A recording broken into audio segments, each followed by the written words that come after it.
মেয়ে আমার জন্য গিফট বানিয়েছে, স্কুল থেকে এসেছে। এই যে স্কুল থেকে এসে গেছে, স্কুলে জামা ছেড়েছে আর এইগুলো কিনেছে। তোমরা আবার ভেবো না যে আমার মেয়ে নিজে খায়, নিজেও খায় কিন্তু আবার আমাকেও খাওয়ায়। আমার মানে সবাই কিভাবে যে মায়ের জন্য বাচ্চা হয় তো মানে কি জানো কেন বদমাশি হয়, আমার ক্ষেত্রে উল্টো। আমি আমার মেয়ের জন্য আমি হয়ে যাব বদমাশি। কারণ আমার মেয়ে যত মানে ওর যে বাজে বাজে মানে খাবার বলো বা যাই যাই ওর মানে বাজে নিয়ম রুলস যা ওর আছে, ও আমাকে দিয়ে করাবে ওইগুলো, যাতে আমিও চলি। এই যে এইসব ও খাবে নিজের, আমার জন্য এনেছে, আমি এই খেলাম, এই করে, বুঝেছো?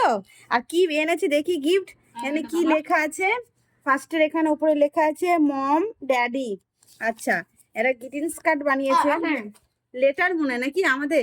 আচ্ছা ঠিক আছে, ভুল করেছে তো কি হয়েছে, কারণ ফার্স্ট আমি দেখে নিয়েছি ভুলটা, ওই জন্য শুধরে নিল। এই জন্য I love you mom, I love you daddy. তাহলে তোমাকে কি বলি? I love you too my daughter, তাই তো?